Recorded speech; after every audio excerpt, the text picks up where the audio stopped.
Good morning everyone. दोस्तों, आज है अप्रैल 13 2024 और हम लोग करेंगे द हिंदू न्यूज़पेपर के एनालिसिस। मेरा नाम है सितेंद्र चौधरी और आज हम लोग चार टॉपिक करने वाले हैं, लेकिन चारों ही टॉपिक बहुत इंपॉर्टेंट रहेंगे। जिसमें से एक टॉपिक हम लोग करने वाले हैं थिएटर कमांड के बारे में। ये क्या होता है, कैसे काम करता है, इसके पॉजिटिव एस्पेक्ट क्या है, चैलेंजेस क्या है। तो अंडमान निकोबार के कॉन्टेक्स्ट में हम लोग ये बात करेंगे और ये है एडिटोरियल। ठीक है, आज क्योंकि सैटरडे का दिन है, ज्यादा अच्छे आर्टिकल पेपर में वैसे भी नहीं आ रहे हैं बिकॉज इलेक्शन का समय चल रहा है, तो सारे के सारे आर्टिकल इलेक्शन के आसपास ही घूम रहे हैं। उसमें से थोड़ा हमें देखना पड़ता है कि यूपीएससी के पर्सपेक्टिव से हम लोग क्या कर सकते हैं। तो थिएटर कमांड वाला टॉपिक बहुत इंपॉर्टेंट है, बार बार बता रहा हूँ। उसके अलावा इन्वेजिव एलियन स्पीसीज, यहाँ से यूपीएससी में और कॉम्पिटिटिव एग्जाम्स में रेगुलरली सवाल आते हैं, तो यहाँ से हम लोग इसको करेंगे। इंडियन एक्सप्रेस का आर्टिकल है ये। उसके अलावा इन्फ्लेशन के बारे में बात करेंगे। इन्फ्लेशन इंडिया में हल्का सा स्लो डाउन हुआ है, तो इन्फ्लेशन क्या होता है, कितने टाइप का होता है, इन्फ्लेशन के पॉजिटिव एस्पेक्ट क्या है, इसका नेगेटिव एस्पेक्ट क्या है, वो सब हम लोग यहाँ पे बात करने वाले हैं। उसके अलावा एनिमल रेस्क्यू को लेके भी एक ठीक ठाक सा एडिटोरियल द हिंदू में दिया हुआ है। बहुत ज्यादा इंपॉर्टेंट तो नहीं कहूंगा, लेकिन यस, एनिमल वेलफेयर को लेके आपका जो आर्टिकल्स हैं, अगर उसके बारे में कोई क्वेश्चन आता है यूपीएससी में लिखने के लिए, तो यहाँ से कुछ कंटेंट आपको डेफिनेटली मिल सकता है। तो बढ़ते हैं सीधा पहले टॉपिक पे, और पहला टॉपिक अपना आता है अंडमान निकोबार के बारे में। तो मैरीटाइम पैशन, ठीक है, क्या है पूरा मामला थोड़ा बता देता हूँ। उससे पहले हल्का सा लोकेशन अगर आप यहाँ पे देखें, तो ये है हमारा इंडिया, जो कि जिसे हम लोग इंडिया मेनलैंड भी कहते हैं। और ये है अपना अंडमान और निकोबार। ठीक है, अंडमान ग्रुप ऑफ आइलैंड्स और निकोबार ग्रुप ऑफ आइलैंड्स। यहाँ पे कुछ चैनल आपको नजर आ रहे होंगे। एक चैनल यहाँ पे ग्रेट चैनल जिसको बोलते हैं, इंडोनेशिया और निकोबार आइलैंड को, जो चैनल चैनल का मतलब होता है एक नैरो वाटर बॉडी बेसिकली। इसे चैनल को ये चैनल इंडोमान निकोबार को और इंडोनेशिया को सेपरेट करता है। वैसे ही अपना आता है एक 10 degree channel. 10 degree channel Andaman group of islands को, निकोबार ग्रुप ऑफ आइलैंड्स को सेपरेट करता है। आप मुझे कमेंट सेक्शन में बताइए कि 9 डिग्री चैनल और 8 डिग्री चैनल और साथ साथ कोकोस चैनल, ये कौन किसको सेपरेट करते हैं बेसिकली, ये आपको मुझे कमेंट सेक्शन में बताना है। तो सवाल ये उठता है कि जब हम लोग इंडियन डिफेंस फोर्सेस की बात करते हैं, तो हमारे पास तीन ब्रांचेस हैं। आर्मी है अपने पास, नेवी है अपने पास, और इंडियन एयरफोर्स अपने पास है। और ये मोस्ट ऑफ द टाइम तीनों सेपरेटली काम करती हैं।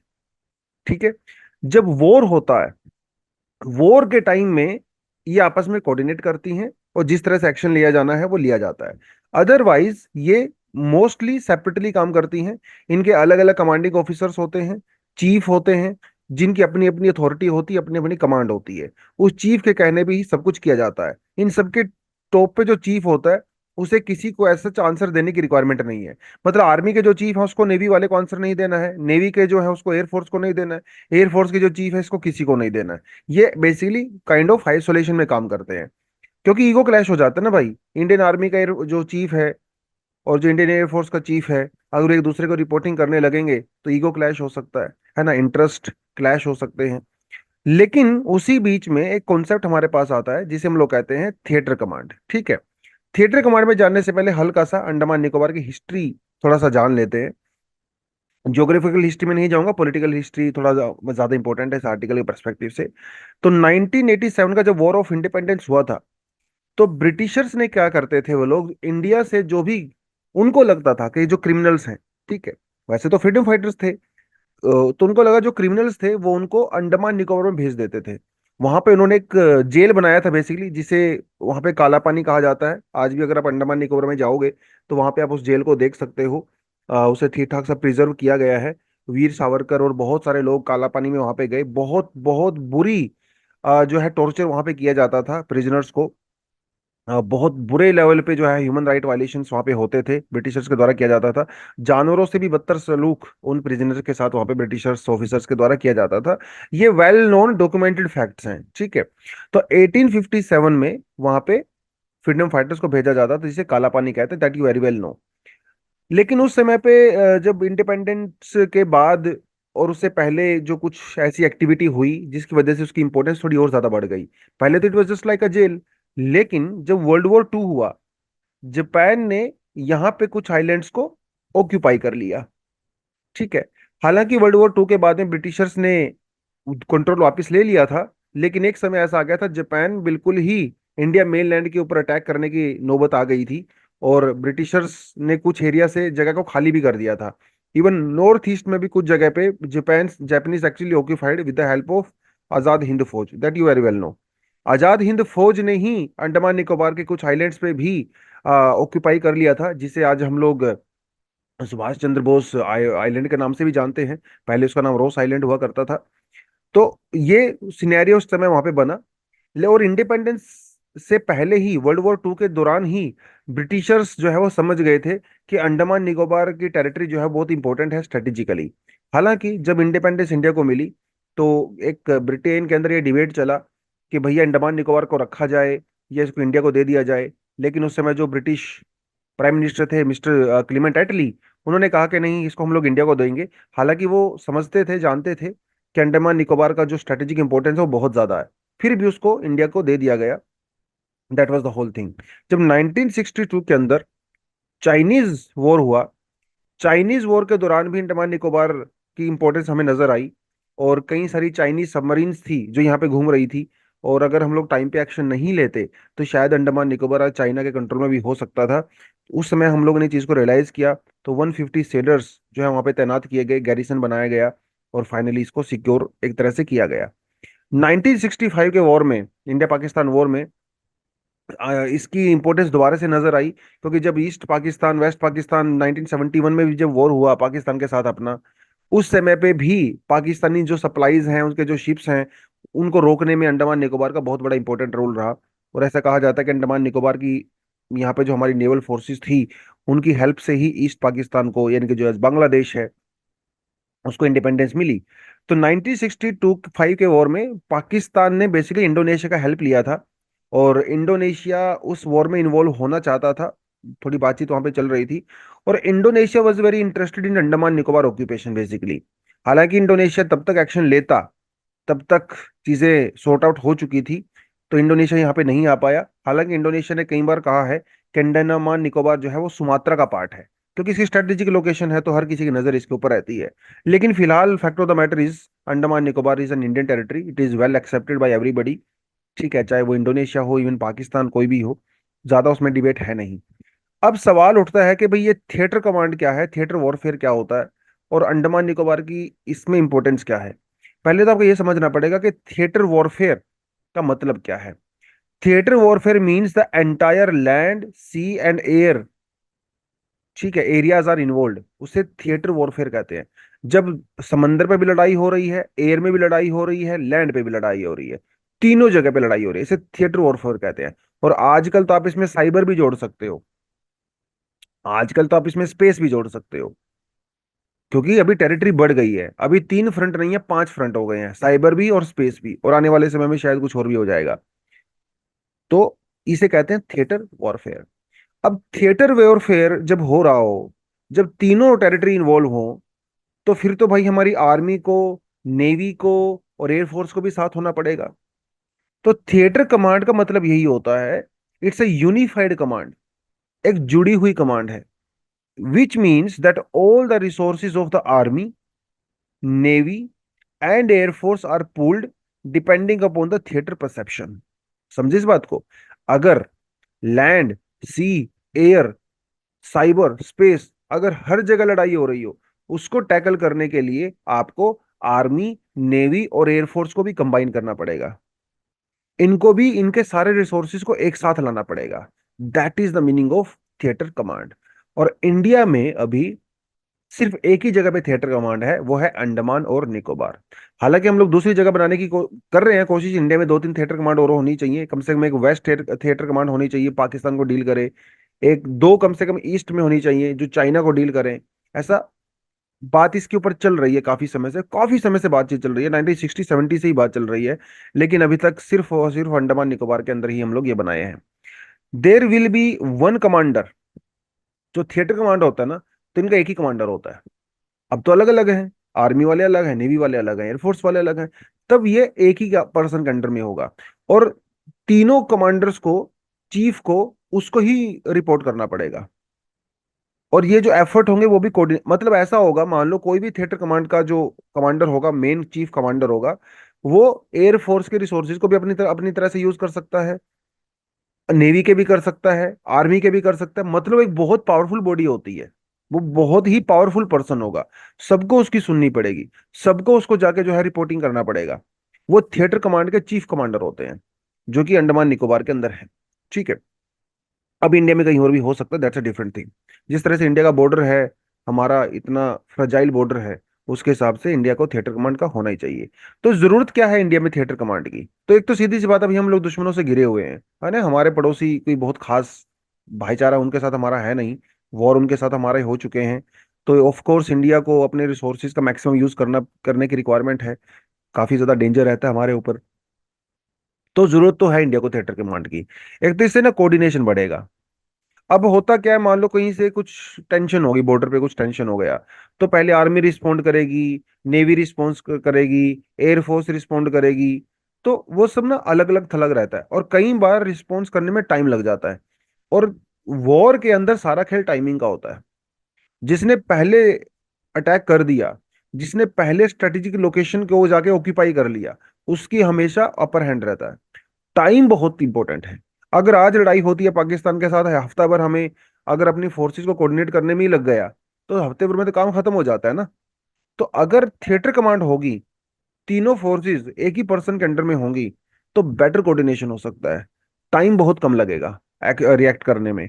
तो एक बेटर कोऑर्डिनेशन के लिए चाहिए, ताकि टाइमली रिस्पॉन्स दिया जा सके। इससे क्या होगा ना, कॉस्ट भी कम होगा। अभी क्या होता है, आर्मी अपनी डिमांड देती है, एयरफोर्स अपनी देती है, नेवी अपनी देती है कि भैया हमें फलाने शिप्स खरीदने हैं, हमें ये रडार या जो भी सबमरीन्स खरीदनी है, ठीक है, हमें ये टैंकर खरीदने हैं। अभी सबकी अलग अलग डिमांड चलती है। लेकिन अगर एक ही थिएटर कमांड होगी, तो ये जो डिफेंस एक्विजिशन हम लोग बेटर तरीके से कर सकते हैं। हमें एक्चुअली समझ में आ सकता है कि किसको कितनी जरूरत है। अभी तो सब अपने अपने हिसाब से, देखिए नेवी वाले तो चाहेंगे भैया उनके नेवी के अंदर ज्यादा से ज्यादा शिप्स होने चाहिए। आर्मी वाले चाहेंगे कि यहाँ ज्यादा टैंक होने चाहिए, ज्यादा मिसाइल्स होनी चाहिए। तो सब अपनी अपनी डिमांड रखते हैं, लेकिन अगर एक ही थिएटर कमांड होगा, तो बेटर तरीके से हम लोग एक्विजिशंस कर सकते हैं, on very low cost. Reduce duplication of the resources, है ना, ये भी तो होगा। अब हो सकता है कि आर्मी ने कोई मिसाइल्स खरीद लिया, हो सकता है आर्मी ने कोई हेलीकॉप्टर खरीद लिया, वही हेलीकॉप्टर जो है नेवी वाले भी डिमांड कर रहे हैं, हमें ये भी चाहिए। तो उससे रिसोर्सेज का कई बार डुप्लीकेशन होता नजर आता है। लेकिन थिएटर कमांड होगा तो, क्योंकि एक हेलीकॉप्टर होगा, उसी हेलीकॉप्टर को आर्मी भी यूज कर सकती है, उसी हेलीकॉप्टर को नेवी वाले भी यूज कर सकते हैं, दोनों यूज कर सकते हैं। तो अब तो ऐसा नहीं कर सकते। तो इससे डुप्लीकेशन जो है वो कम होगा, डिफेंस एक्विजिशन बेटर तरीके से होगी। और यूके, चाइना, रशिया, इन सभी के अंदर ये ट्रेंड चलता है, वहां पे भी इन्होंने कमांड बनाई हुई है। तो डेफिनेटली, क्योंकि ये ग्लोबल ट्रेंड है, तो इंडिया को भी इसको फॉलो करना ही चाहिए। हाँ, हमारा जो आर्मी का स्ट्रक्चर है वैसे पूरा ब्रिटिश स्ट्रक्चर ही है। ब्रिटिश वाले थोड़े आगे निकल गए, अभी उन्होंने थिएटर कमांड बना दिया। हम लोगों को भी बना ही लेना चाहिए, है ना। साइबर स्पेस, न्यूक्लियर, फ्यूचर में इस तरह के वॉर होंगे चाइना वाइना के साथ अगर हमारा, तो उसके लिए हमें तो भाई रेडी तो रहना पड़ेगा ना, हम लोग वेट नहीं कर सकते हैं। तो इसीलिए थिएटर कमांड की हमें डेफिनेटली रिक्वायरमेंट है। लेकिन थिएटर कमांड अगर बनाना इतना आसान होता, तो शायद अब तक हम लोग बना भी चुके होते हैं बाकी इंडिया में। मुश्किल है, कुछ चैलेंजेस हैं इसके रिगार्डिंग। पहली बात तो लैक ऑफ कंसेंसस है। ठीक है। उसका स्ट्रक्चर क्या होगा, कौन किसको रिपोर्ट करेगा, जैसे मैंने आपको बताया, ये बड़ी दिक्कत है। वहां पे चेन ऑफ कमांड क्या होगी, हायरार्की क्या होगी। अब चीफ हैं जो एयर नेवी के जो चीफ हैं, एयरफोर्स के जो चीफ हैं, भाई कौन किसको रिपोर्ट करेगा, वो दोनों मिलके किसको रिपोर्ट करेंगे। एक ईगो क्लैश होता है यहाँ पे बहुत ज्यादा, वो भी एक बड़ी दिक्कत है। ऑपरेशनल कमांड को लेके जो है वो यहाँ पे कई सारी दिक्कतें हो सकती हैं। कौन सा ऑपरेशन कर रहा है, एक कोऑर्डिनेशन की बेसिकली प्रैक्टिकल दिक्कतें हैं। सुनने में तो आसान लगता है, ठीक है तीनों को ज्वाइन कर दो, प्रैक्टिकल दिक्कत तो बहुत ज्यादा आती है।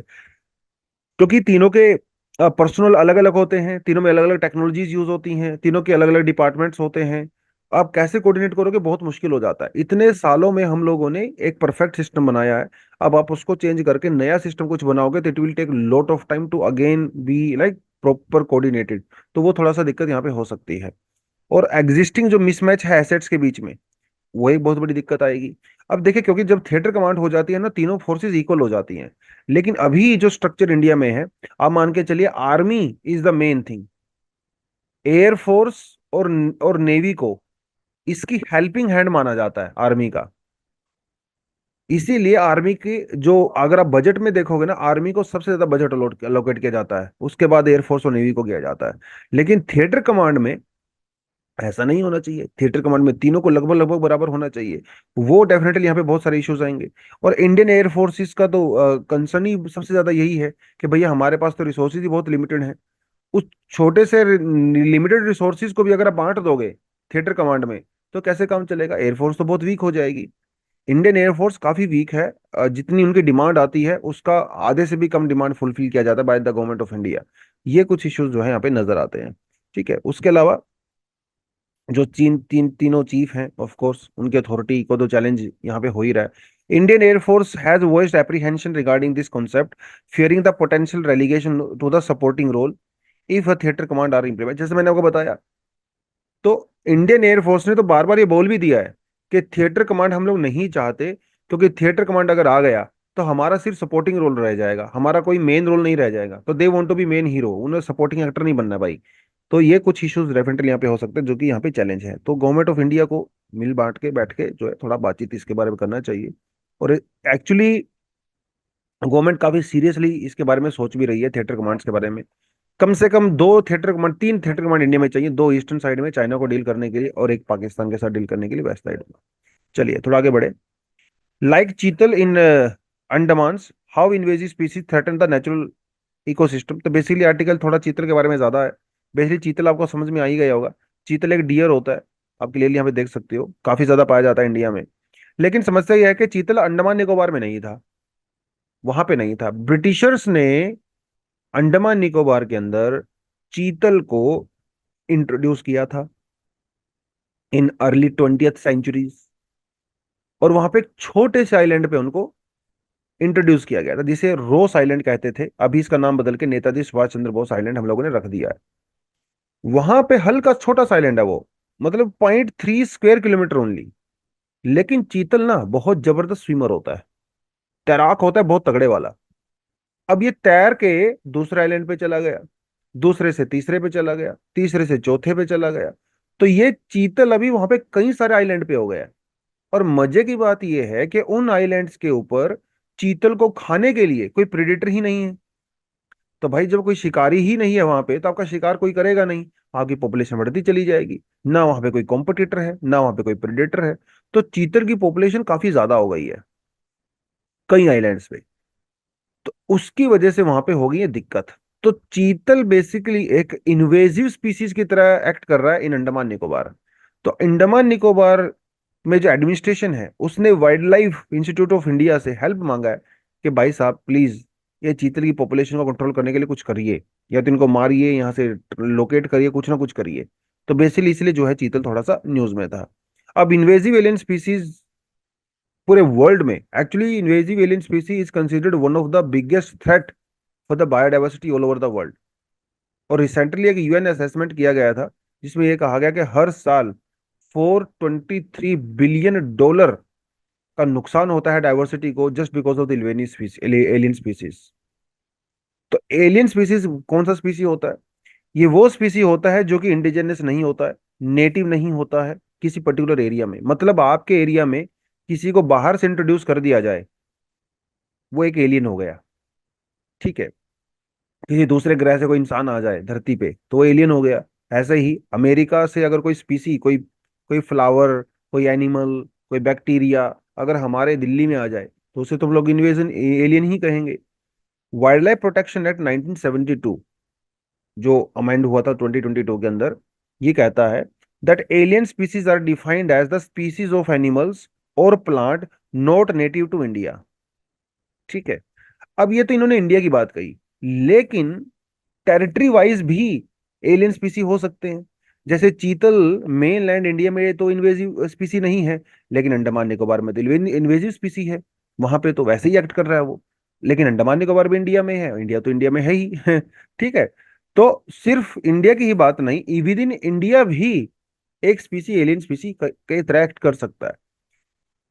मान के चलिए जैसे हम लोग नीलगिरी की बात करते हैं, वेस्ट घाट की बात करते हैं, वो बायोडाइवर्सिटी काफी रिच है। तो वहां से अगर कोई स्पीसी नॉर्थ ईस्ट इंडिया में या जम्मू कश्मीर में, उत्तराखंड में अगर इंट्रोड्यूस कर दिया जाए और वहां की लोकल इकोसिस्टम को, बायोडाइवर्सिटी को डिस्टर्ब कर दे, तो उसे भी हम लोग एलियन स्पीसी कह सकते हैं बेसिकली। ठीक है, तो कई सारे तरीके से एलियन स्पीसीज एक जगह से दूसरी जगह पे जाते हैं। शिप्स के थ्रू हो गया, ठीक है।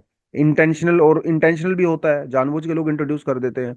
कई बार एक्सीडेंट की वजह से कर देते हैं, आपको पता ही नहीं चलता, ये इतनी गड़बड़ कर सकता है बाद में। तो कई तरीके हो सकते हैं, ओशियन करंट्स के थ्रू हो सकता है, विंड के थ्रू हो सकता है, शिप्स के थ्रू हो सकता है, माइग्रेटरी जो स्पीसीज होते हैं, बर्ड्स वगैरह होते हैं, उनके थ्रू हो सकता है। बहुत सारे तरीके की वजह से ये सब हो सकता है, ठीक है। लेकिन इन्वेजिव स्पीसीज के लिए क्या होना चाहिए? They it must adopt to a new area easily.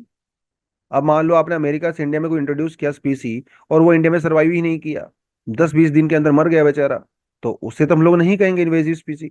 Invasive स्पीसी वही होता है जो नई जगह पे जाए, वहां पे जाके अच्छे से अडोप्ट कर ले, और बहुत जल्दी रिप्रोड्यूस भी करे, उसकी पॉपुलेशन काफी फास्ट बढ़ती है, और वो लोकल प्रॉपर्टी को, इकोनॉमी को, नेटिव प्लांट्स को नुकसान भी पहुंचाता है। ये उसके कुछ फीचर्स होते हैं। तो ये कुछ इन्वेजिव एलियन स्पीसीज की लिस्ट यहाँ पे दिया हुआ है इंडिया में, फ्लोरा एंड फोना का। क्या आपको ये नाम याद रखने हैं? बिल्कुल याद रखने हैं, एग्जाम्पल के तौर पे एग्जाम में ऐसा बहुत बार पूछा जाता है। जैसे वाटर ह्यासिंथ है, वाटर ह्यासिंथ को माना जाता है कि this is the greatest single threat in India with respect to alien species. पूरे इंडिया में पाया जाता है, ठीक है, वाटर ह्यासिंथ। आपने इसकी पिक्चर वगैरह भी देखी होंगी। उसके अलावा ये सब अब देखेंगे इन्वेजिव स्पीसीज हैं, ठीक है। लंटाना कमारा के बारे में हम लोगों ने आर्टिकल ऑडी कर लिया था।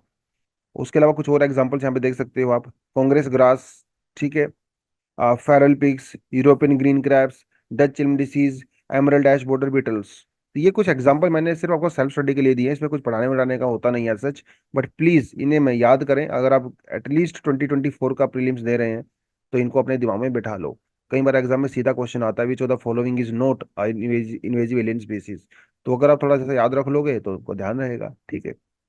करंट अफेयर का पार्ट बहुत अच्छा है, इंपॉर्टेंट है। Inflation in India slowed, yet no relief on the food bills. ठीक है, इन्फ्लेशन थोड़ा कम तो हुआ है, इसमें कोई डाउट नहीं है। मार्च 2024 में देखें तो ये 8.52 पे आ गया है, पहले इट वाज अराउंड 8.66। हल्का कम हुआ है, लेकिन अभी भी अगर आप सब्जियां वगैरह देखें मार्केट में जाके, थोड़ी महंगी ही मिल रही हैं। उस कॉन्टेक्स्ट में ये बात कर, तो इसके बारे में पर्टिकुलर हम लोग बात नहीं करेंगे, but yes, inflation in general आपको पता होना चाहिए इन्फ्लेशन क्या होता है। मतलब इसे जनरल टर्म में आप ना महंगाई कह सकते हो, थोड़ा सा टेक्निकल टर्म में इसे मुद्रास्फीति भी कहते हैं, ठीक है। तो इन्फ्लेशन बेसिकली होता क्या है? Inflation refers to the rise in the price of the most goods and services on daily और कॉमन यूज, ठीक है।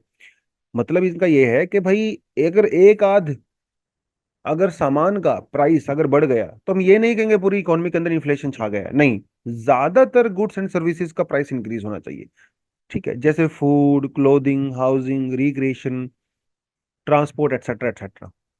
तब जाके हम उसको इन्फ्लेशन कहते हैं। Inflation measures the average price change in a basket of the commodities and the service over time, ठीक है। अब ये टाइम 1 महीने का भी हो सकता है, 15 दिन का भी हो सकता है, 6 महीने का भी हो सकता है, डिपेंड करता है कब सो कैसे मेजर कर रहे हो। लेकिन एक बास्केट ऑफ कमोडिटीज होती हैं, जिसमें कुछ गुड्स होती हैं, कुछ सर्विसेज वगैरह होती हैं, उनके प्राइस को यहाँ पे मेजर किया जाता है, ठीक है। उसके अलावा प्राइस बढ़ गया, लेकिन ऐसा जरूरी तो नहीं हमेशा प्राइस बढ़ता है, कभी कभी प्राइस कम भी हो सकता है चीजों का, चीजें सस्ती भी हो जाती हैं। The opposite and the rare fall in the price index of this basket is called deflation. तो जब प्राइस कम होता है चीजों का तो हम उसे डिफ्लेशन कहते हैं। जब प्राइस बढ़ता है तो उसे इन्फ्लेशन कहते हैं। कमेंट सेक्शन में प्लीज मुझे ये बताओ कि डिसइंफ्लेशन किसे कहते हैं। ये भी थोड़ा सा नाम सुना सुना लग रहा होगा आपको, बात हम लोग पहले इसके बारे में बात कर भी चुके हैं। डिसइंफ्लेशन क्या होता है? क्या डिसइंफ्लेशन और डिफ्लेशन एक ही होता है? नीचे मुझे कमेंट सेक्शन में बताओगे तो मजा आएगा। तो दो तरह से इन्फ्लेशन हो सकता है बेसिकली, आप इसे इन्फ्लेशन का टाइप भी कह सकते हो, इन्फ्लेशन का रीजन भी कह सकते हो। एक होता है डिमांड पुल और एक होता है कॉस्ट पुश। तो सीधी सी बात है, सारा खेल डिमांड और सप्लाई का ही तो होता है इकोनॉमी में। ओपन इकोनॉमी में सारा खेल होता है जी डिमांड और सप्लाई का। अगर किसी प्रोडक्ट की डिमांड बहुत ज्यादा है और उसके कंपैरिजन में सप्लाई बहुत कम है, तो सीधी सी बात है, प्राइस बढ़ ही जाएगा, है ना। अगर मार्केट में एक ही पेयर ऑफ शूज है, मान के चलिए एक ही पेयर ऑफ शूज है, ओनली वन, और डिमांड करने वाले 10 लोग हैं, तो प्राइस तो बढ़ेगा ही ना। इसमें कोई मतलब ही नहीं है, मतलब कोई सवाल ही नहीं है, प्राइस बढ़ेगा। ये होता है डिमांड पुल, जब डिमांड बहुत ज्यादा हो, सप्लाई कम हो। एक और तरीके से प्राइस बढ़ सकता है, इस जूते को बनाने के लिए जो रॉ मटेरियल लगा है, रॉ मटेरियल में सब कुछ आ जाता है, मतलब यहाँ पे बेसिकली उसका वो चमड़ा हो गया, लेबर हो गई, मशीन की कॉस्ट हो गई, रेंट हो गया, इंटरेस्ट रेट हो गया, उसके बाद सब कुछ। उस शू को बनाने में जो चीजें यूज हुई हैं, अगर उनका ही प्राइस बढ़ जाए तो भाई जूते का प्राइस तो अपने आप ही बढ़ जाएगा। इसे कहते हैं कॉस्ट पुश। ठीक है, या तो डिमांड बढ़ जाए या फिर सप्लाई साइड से प्राइस बढ़ जाए, कॉस्ट पुश कहते हैं। अब इन्फ्लेशन को सुनने में तो यूजुअली ऐसा लगता है भाई इन्फ्लेशन तो बहुत खराब चीज है, महंगाई तो बहुत खराब चीज है। अब सोच के देखिए, आप ना कंज्यूमर के पर्सपेक्टिव से सोच रहे हो जब ये कहते हो महंगाई बहुत खराब चीज है। आप प्रोड्यूसर के पर्सपेक्टिव से भी सोच के देखिए। प्रोड्यूसर कोई भी हो सकता है, एक मैन्युफैक्चरर हो सकता है जो फैक्ट्री में जूते बना रहा है, एक किसान भी हो सकता है जो फसल उगा रहा है। अगर आप फार्मर के पर्सपेक्टिव से देखोगे तो वो तो कहेगा हाँ भाई मेरा प्रोडक्ट जो है महंगा बिक रहा है, मेरे आलू महंगे बिक रहे हैं, टमाटर महंगा बिक रहा है, मेरे हर चीज प्रोडक्ट महंगी बिक रही है, तो मुझे तो बेनिफिट है, उसकी तो इनकम बढ़ रही है। प्रोड्यूसर के हिसाब से देखोगे तो उसको भी बेनिफिट है, वो भी यही कहेगा कि मेरे जूते महंगे बिक रहे हैं तो मुझे बेनिफिट है। जब जूते बनाने वाले को बेनिफिट होगा तो वहां पे जो लेबर काम करते हैं उनको भी बेनिफिट होगा। हम लोग कंज्यूमर के हिसाब से देखें तो यस, महंगाई खराब चीज तो है ही। तो महंगाई को सिर्फ एक एंगल से देखना एक नैरो एंगल हो जाएगा। आप इसे थोड़ा सा ब्रॉड पर्सपेक्टिव में देखें, पॉजिटिव एस्पेक्ट अलग से देखें और इसका नेगेटिव एस्पेक्ट अलग से देखें। तो पॉजिटिव एस्पेक्ट क्या हो सकता है? देखिए वही जैसे मैंने आपको बताया, inflation benefits the producer of the goods. जब प्रोड्यूसर को बेनिफिट होगा तो वो ज्यादा पैसा बनाएगा, अपना प्रोडक्ट बेचेगा हाई प्राइस पे। अच्छी बात है। तो इन्फ्लेशन के टाइम पे क्या होता है, जो इन्वेस्टर्स होते हैं और जो एंटरप्रेन्योर्स होते हैं, जो मैन्युफैक्चरर्स होते हैं, उनको इंसेंटिव मिलता है। जैसे मान के चलिए, गर्मियों में तो कोई गर्म कपड़े नहीं पहनता, सर्दियों में ही पहनते हो। अब कोई गर्म कपड़े बनाने वाली फैक्ट्री है, गर्मियों में डिमांड कम थी तो वो कम स्वेटर बना रही थी। अभी सर्दी आ गई, अचानक से उसकी डिमांड बढ़ गई सर्दी आते ही। पहले वो 100 स्वेटर बनाते थे, जर्सी बनाते थे, अब उनके ऊपर डिमांड जो है वो 10,000 की आ गई है। अचानक से डिमांड बढ़ गई सर्दी आते ही। अब ये फैक्ट्री वाला क्या करेगा? फैक्ट्री वाला ज्यादा इन्वेस्ट करेगा। पहले एक फैक्ट्री थी, अब वो 5 फैक्ट्री और खोलेगा क्योंकि उसको डिमांड फुलफिल करनी है। अब ये जो एंटरप्रेन्योर है, जो गर्म कपड़े बनाता है, जो उस फैक्ट्री में इन्वेस्ट करते हैं, उनको तो इंसेंटिव मिल गया ना। इन्फ्लेशन की वजह से प्राइस बढ़ गया, प्रॉफिट ज्यादा मिल रहा है, डिमांड ज्यादा आ रही है, प्रोडक्शन भी ज्यादा होगा, इनकम बढ़ेगा आपका। जब ये सारी चीजें हो रही हैं, आपको नई फैक्ट्री खोल रहे हो या प्रोडक्शन बढ़ा रहे हो, तो भाई आपको नए लोग भी हायर करने पड़ेंगे। ऑब्वियस सी बात है, एम्प्लॉयमेंट भी बढ़ता है। मजेदार बात, जब महंगाई बढ़ती है तो एम्प्लॉयमेंट बढ़ता है, आपको नए नए लोग हायर करने पड़ते हैं। जब महंगाई बढ़ती है तो उनकी इनकम बढ़ेगी, इनकम बढ़ेगी तो उनके एम्प्लॉयज की इनकम भी बढ़ेगी, उनकी परचेजिंग पावर भी इंक्रीज होती है। डायरेक्ट टैक्सेस सरकार के द्वारा जो कलेक्ट किए जाते हैं वो भी बढ़ते हैं क्योंकि लोगों की सैलरी बढ़ रही है। अब भाई सोचने की बात है, लोग ज्यादा डिमांड क्यों कर रहे हैं? क्योंकि वो ज्यादा कंज्यूम कर रहे हैं। ज्यादा कंज्यूम क्यों कर रहे हैं? क्योंकि उनके पास पैसा ज्यादा आ गया है। इन्फ्लेशन का एक बहुत बड़ा रीजन होता है, लोगों के पास जब पैसा ज्यादा होता है, उनकी सैलरी बढ़ती है, इकोनॉमी अच्छा ग्रो करती है। तो जब लोगों का पैसा बढ़ेगा, सैलरी बढ़ेगी, इनकम बढ़ेगी, तो टैक्सेस भी बढ़ेंगे, सरकार का कलेक्शन भी बढ़ता है। ये कुछ बेनिफिट होते हैं। लेकिन ये बेनिफिट तभी तक होते हैं जब तक ये इन्फ्लेशन एक हद से ज्यादा ना हो जाए। जब तक वो 5-6% के आसपास है, 4 से 6 के % के आसपास है, तो ये सब चीजें होती हैं, सब कुछ अच्छा अच्छा होता है। लोगों की सैलरी बढ़ रही है, डिमांड बढ़ रही है, एम्प्लॉयमेंट बढ़ रही है, प्रोडक्शन बढ़ रहा है, पर कैपिटा इनकम बढ़ रही है, सरकार का टैक्स कलेक्शन भी बढ़ रहा है, सब कुछ मजे में चल रहा है। एक हद से ज्यादा जब इन्फ्लेशन बढ़ जाती है तब दिक्कतें शुरू हो जाती हैं। इन्फ्लेशन जब हद से ज्यादा बढ़ती है ना, तो आपकी मनी की वैल्यू, आपकी करेंसी की वैल्यू बहुत ज्यादा डाउन चली जाती है। ठीक है, सोचने की बात है। जैसे मान लो आप ये कहें कि पिछले साल, मान लो एक एग्जांपल आपको देता हूँ, पिछले साल 50 रुपए में आपको 12 केले मिल जाते थे, मान लो। You were getting 12 bananas in 50 rupees last year.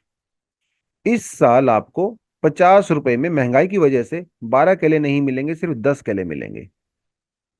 2 केले मिल कम मिले, पैसा तो आपने उतना ही पे किया। तो 12 केले लेने के लिए आपको 60 रुपए देने पड़ेंगे, है ना?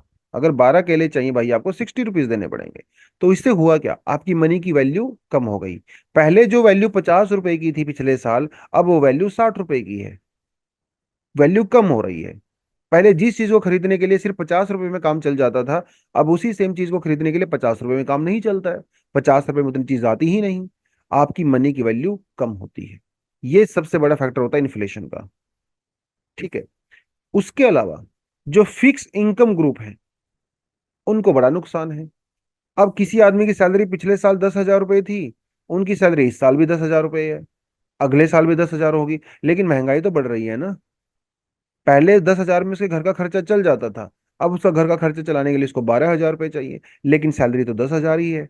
ऐसे लोगों को नुकसान होता है जिसकी फिक्स फिक्स इनकम होती है। आपको ज्यादा पैसा पे करना पड़ता है for the same goods and services. और फिर लोग क्या करने लगते हैं धीरे धीरे, जब उनको ये चीज रियलाइज होती है, लोग unnecessary item, non essential items को खरीदना ही बंद कर देते हैं। लोग सिर्फ एसेंशियल आइटम को खरीदते हैं। एसेंशियल आइटम मतलब होगा फूड हो गया, क्लोथिंग हो गया, कुछ हद तक। ठीक है। तो ये चीजें यहाँ पे होती हैं। एक्सपोर्टर्स को बेनिफिट होता है, नो डाउट, लेकिन जो लेंडर्स होते हैं उनको नुकसान होता है। जो पैसा लेंड करते हैं, बेसिकली बैंकों की बात मैं कर रहा हूँ, मनी लेंडर्स की बात कर रहा हूँ, उनको बहुत नुकसान होता है इन्फ्लेशन में। एक्सपोर्टर्स को कुछ हद तक बेनिफिट होता है। ठीक है। तो ये कुछ नेगेटिव एस्पेक्ट है, कुछ पॉजिटिव एस्पेक्ट है। ठीक है। बैंक, मतलब हम यहाँ पे आरबीआई की बात भी कर सकते हैं, और गवर्नमेंट। ठीक है। दोनों ही लोगों की जिम्मेदारी है इन्फ्लेशन को कंट्रोल करने की। आरबीआई की लीगल रिस्पॉन्सिबिलिटी होती है इन्फ्लेशन को कंट्रोल करने की। लेकिन भाई आरबीआई के हाथ में सब कुछ नहीं होता है, क्योंकि सारा खेल यहाँ पे डिमांड और सप्लाई का है ना। डिमांड और सप्लाई का है। आप सीधी सी बात समझ रहे हो, अगर मार्केट में पैसे की सप्लाई बहुत ज्यादा हो जाती है, तो लोग ज्यादा डिमांड करने लगते हैं। ज्यादा डिमांड करते हैं तो इन्फ्लेशन बढ़ता है। अब देखिए, इस चीज को तो आरबीआई कंट्रोल कर सकता है, क्योंकि आरबीआई मनी सप्लाई को मार्केट में कंट्रोल कर सकता है। हाँ, उसके पास बहुत सारे टूल्स होते हैं, CRR, SLR, repo rate, reverse repo rate, bank rate, बहुत कुछ होता है। वो तो ठीक है, उसके हाथ में है। लेकिन जो कमोडिटीज हैं, कमोडिटीज की प्रोडक्शन को कंट्रोल करना, वो तो आरबीआई के हाथ में नहीं है। वो तो नहीं है। कोई नेचुरल डिजास्टर हो गया, आपकी फसलें बर्बाद हो गई, सप्लाई नहीं है मार्केट में, प्राइस अपना भी बढ़ेगा, वो आरबीआई नहीं कर सकता कुछ भी उसमें। तो गवर्नमेंट और आरबीआई दोनों अपना अपना रोल प्ले करती हैं, तब जाके इन्फ्लेशन कंट्रोल होता है। ठीक है। चलिए, एक आर्टिकल अपने पास आता है, blurry lines between wild life capture and the rescue. आपने बहुत बार सुना होगा, लेपर्ड के आपके बहुत सारे केस आपको सुने होंगे। लेपर्ड किसी रेजिडेंशियल एरिया में आ जाता है, उसको फिर डिपार्टमेंट वाले आते हैं, उसको रेस्क्यू करते हैं। कई बार आपने स्नेक्स का बहुत कहानियां सुनी होंगी, किसी घर में सांप चला गया, स्नेक, उसको पकड़ के रेस्क्यू कर लिया, जंगल में छोड़ दिया। कभी कभी आपका एलिफेंट का भी काफी देखने को मिलता है, specially southern part of India में, है ना। गांव में घुस गए, खेतों में घुस गए, तोड़फोड़ मचा दिया, उसको रेस्क्यू कर लिया गया। अब रेस्क्यू और कैप्चर, आप उसको कैप्चर करते हो, पहले तो पकड़ते हो, उसके बाद रेस्क्यू करते हो। अब ये बड़ा ट्रिकी सा है रेस्क्यू करना। उसके बारे में इस आर्टिकल के यहाँ पे बात की है। तो rescue is defined as an act of saving और बीइंग सेव्ड फ्रॉम डेंजर और डिफिकल्टी। भाई रेस्क्यू का मतलब ये होता है, सीधी सी बात है, कि उसको बचाना है, यही उसका मतलब होता है। तो लेकिन इतनी आसान, जितना सोचने में आसान लग रहा है ना, उतना करने में आसान है नहीं। जिस तरह से ह्यूमन वाइल्ड लाइफ कन्फ्लिक्ट बढ़ रहे हैं, ठीक है, और ये रुकेंगे नहीं, और ज्यादा बढ़ेंगे, क्योंकि ह्यूमन एक्टिविटी ऐसी हो गई है, जंगल कम होते चले जा रहे हैं, शहर बढ़ते चले जा रहे हैं, एंक्रोचमेंट बढ़ती चली जा रही है। तो आने वाले समय में जब आप एनिमल ह्यूमन कन्फ्लिक्ट और ज्यादा बढ़ेगा, तो हम लोग सिर्फ और सिर्फ कैप्चर करना, रीलोकेट करना, इससे काम नहीं चलेगा। आपको कुछ बेटर सॉल्यूशन ढूंढना पड़ेगा। बेटर सॉल्यूशन ढूंढना पड़ेगा, तो उसी के बारे में बेसिकली ये यहाँ पे बात किया गया है। तो successful capture of animals frequently involve in conflict such as elephants, snakes, carnivores, leopard वगैरह की बात कर रहे हैं उस केस में। अब देखिए जरा, जब हमें सुनने को मिलता है कि किसी कुएं के अंदर कोई लेपर्ड घुस गया, बेचारा वहां पे ट्रैप हो गया है, उसको निकाला जाता है वहां से।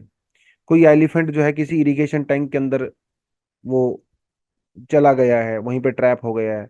घरों के अंदर स्नेक्स वो ट्रैप हो गए हैं, है ना। एलिफेंट, कोई बेबी एलिफेंट है या बड़ा एलिफेंट है, वो अपने हर्ड से, दूसरे साथियों से दूर हो गया है, उनको रेस्क्यू करना है। सुनने में बहुत अच्छा लगता है, लेकिन हैबी इसका मतलब हमेशा ये नहीं होता है कि वो रेस्क्यू आप जो कर रहे हो वो सही ही कर रहे हो। देखो होता क्या है कई बार, जैसे कोई लेपर्ड है, ठीक है, लेपर्ड का अपना हैबिटाट होता है। वो लेपर्ड कभी कभी अपने हैबिटाट से बाहर आ जाता है, किसी गांव में चला गया, किसी खेत में चला गया, किसी घर पे जाके, घरों में के अंदर जो लाइव स्टॉक होती है उनके ऊपर अटैक कर देता है। अब वो जो जंगल डिपार्टमेंट वाला है तो उस लेपर्ड को पकड़ लेते हैं, पकड़ के उसको रेस्क्यू करते हैं। उस रेस्क्यू करने के चक्कर में कई बार वो उन एनिमल्स को ऐसी जगह पे छोड़ देते हैं जहां से वो फैमिलियर ही नहीं है, उस जगह को जानते ही नहीं है। तो आपको तो लगा आपने रेस्क्यू कर लिया, लेकिन एक्चुअल में आपने उस एनिमल को किसी नई जगह पे डाल दिया जहां पे जाके उसकी डेथ हो जाती है। एग्जाम्पल देता हूं आपको। एक एग्जाम्पल यहां से नजर आता है, एक एलिफेंट का, 2023 की बात है ये, ठीक है। उत्तर प्रदेश में बलरामपुर डिस्ट्रिक्ट की बात है। एक लेपर्ड को रेस्क्यू किया गया था। उस लेपर्ड को रेस्क्यू करने के बाद उन्होंने उनके नई जगह पे डाल दिया, किसी और टेरिटरी में डाल दिया, और कुछ ही घंटे के अंदर उस लेपर्ड की डेथ हो गई। बड़ी अनफॉर्चुनेट सा इंसिडेंट था, क्योंकि उस नई टेरिटरी से वो एलिफेंट बेसिकली जानता ही नहीं था उसको। और भी कई सारे एग्जाम्पल आपको नजर आएंगे। एक एलिफेंट की बात यहाँ पे हो रही है, पिछले साल की ही खबर है। उस एलिफेंट ने कुछ कॉफी प्लांटेशन से उसको रेस्क्यू किया गया था। रेस्क्यू करने के बाद उस एलिफेंट को रेडियो कॉलर कर दिया गया, उसके गले में कॉलर डाल दिया, रेडियो डाल दिया गया कॉलर में। 200 किलोमीटर दूर उस एलिफेंट को कहीं और जाके छोड़ दिया, किसी नई जगह पे, किसी नए जंगल में। और अनफॉर्चुनेटली कुछ टाइम के बाद उसकी डेथ हो गई। तो भैया अगर आप रेस्क्यू कर रहे हो ना, तो थोड़ा ध्यान तो रखो। और गवर्नमेंट ऑफ इंडिया की, सेंट्रल गवर्नमेंट की क्या गाइडलाइंस हैं? सेंट्रल गवर्नमेंट ये कहती है कि जो एनिमल्स होते हैं इनको रेस्क्यू करना एक लास्ट ऑप्शन होना चाहिए। Last option. सबसे पहले तो प्रिवेंटिव मेजर्स करिए कि भाई ये एनिमल्स ऐसा करें ही नहीं, ऐसा प्रबंध करिए। अगर बाई चांस ऐसा कर भी देते हैं, तब जाके rescue should be the last option, ऐसा गवर्नमेंट कहती है। लेकिन ग्राउंड के ऊपर ये बिल्कुल भी फॉलो नहीं होता है। अगर ग्राउंड पे फॉलो होता तो इतना एनिमल ह्यूमन कन्फ्लिक्ट होता ही नहीं। सबसे बड़ी बात तो ये है। उसके अलावा कुछ स्नेक्स की इन्होंने यहाँ पे बात की है। स्नेक्स को रेस्क्यू करना एक बड़ा फैशन बन गया आजकल। फैशन क्यों बोल रहा हूँ मैं? क्योंकि सोशल मीडिया पे, यूट्यूब वगैरह पे, इंस्टाग्राम वगैरह पे बहुत सारे पेज आपको जैसे देखने को मिलेंगे, जहाँ पे जो स्नेक कैचर्स होते हैं अपने साथ कैमरा वैमरा लेके जाते हैं, स्नेक्स को पकड़ते हैं। तो स्नेक्स को पकड़ना, रेस्क्यू करना आजकल एंटरटेनमेंट ज्यादा हो गया है ना। और एक्चुअली रेस्क्यू कम हो गया है ये। एक, क्योंकि इसी वजह से उनकी पुअर हैंडलिंग होती है। जो आदमी अकेले में स्नेक को हैंडल करेगा और जो आदमी सोशल मीडिया पे कैमरे के सामने स्नेक को हैंडल करता है, दोनों में बड़ा फर्क होता है। Even recently there was a news कि एक स्नेक हैंडलर का एक कोबरा ने उसको बाइट कर दिया था और उसकी डेथ हो गई थी, क्योंकि उसको बड़ा ही इम्प्रॉपर तरीके से हैंडल किया गया था उस स्नेक को। लोग कई बार स्टंट करने लगते हैं सोशल मीडिया के चक्कर में, तो रेस्क्यू करने के चक्कर में उनकी साथ खराब हो जाती है चीजें, ठीक है।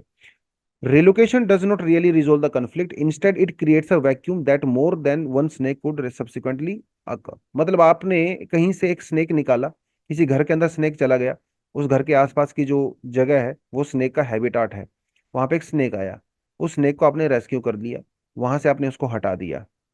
अब वहां पे वैक्यूम क्रिएट हो गया, वहां पे कोई स्नेक नहीं है। अब दूसरे स्नेक वहां पे फिर आने शुरू हो जाएंगे, क्योंकि वहां पे वैक्यूम क्रिएट हो गया, है ना। अब वहां पे रैट्स भी आनी शुरू हो जाएंगी, पहले वहां पे रैट्स भी नहीं थी।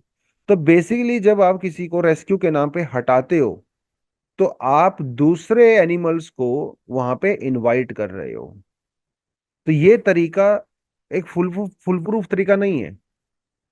चाहे एलिफेंट हो, चाहे स्नेक हो, लेपर्ड हो, आपको बेटर स्ट्रेटेजी यहाँ पे लेके आनी पड़ेगी। और बेटर स्ट्रेटेजी क्या हो सकती है? जड़ से, जो रूट्स होते हैं, ठीक है, रूट्स पे काम करिए। ये प्रॉब्लम क्यों हो रही है उसके ऊपर अटैक करिए। पहले तो प्रॉब्लम को आइडेंटिफाई करिए, ठीक है। उसके अलावा देखिए, एनिमल कन्फ्लिक्ट क्यों करेगा?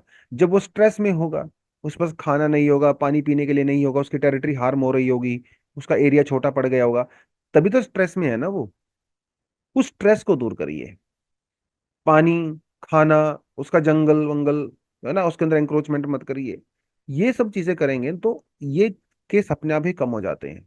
कर्नाटका के फॉरेस्ट डिपार्टमेंट ने इस तरह के बहुत सारे स्टेप्स लिए हुए हैं। अर्ली वार्निंग सिस्टम प्रॉपर तरीके से मॉनिटरिंग होती है, फेंसिंग बेटर की जा रही है, लाइटनिंग वगैरह बेटर की जा रही है, पब्लिक को भी अवेयर किया जा रहा है एजुकेशन के थ्रू। वेस्ट मैनेजमेंट प्रॉपर तरीके से हैंडल हो रही है, क्योंकि वेस्ट मैनेजमेंट अगर प्रॉपर नहीं होता है तो वहां पे बहुत सारा जो कचरा रहता है, फूड आइटम्स रहते हैं, उनको खाने के लिए भी वाइल्ड लाइफ आ जाती है। कर्नाटका के अंदर ह्यूमन एनिमल कन्फ्लिक्ट के केसेस बहुत कम नजर आते हैं, आपको ज्यादातर केरला वगैरह में ज्यादा नजर आते हैं। ठीक है, तो ये रूट कोज के ऊपर अगर आप काम करोगे तो डेफिनेटली इस तरह के कन्फ्लिक्ट को भी रोका जा सकता है। और अगर कभी रेस्क्यू करना भी पड़े, वो भी बेटर तरीके से होगा। तो एनिमल वेलफेयर के परस्पेक्टिव हमें सोचने की रिक्वायरमेंट है, प्रोएक्टिव होने की रिक्वायरमेंट है, रिएक्टिव नहीं हो। ठीक है, रिएक्टिव तो बाद में एक्शन लिया जाता है, प्रोएक्टिव हो। एक्शन, वो प्रॉब्लम होने से पहले ही उसके ऊपर काम करना शुरू करना चाहिए। अभी हमारे क्या है, ज्यादातर हम लोग रिएक्शनरी हैं, कन्फ्लिक्ट होता है फिर रेस्क्यू करते हैं। भैया कन्फ्लिक्ट हो ही क्यों, उससे पहले ही आप काम कर लीजिए। ठीक है, तो ये कुछ आप इस तरीके से इसको सोच सकते हो। ठीक है, तो आई थिंक आज के आर्टिकल काफी हम लोगों ने कर लिया है, तो कल वाले आर्टिकल कल देखते हैं। तो आज के लिए इतना ही है। Thank you very much, all the best, जय हिंद, जय जवान, जय किसान।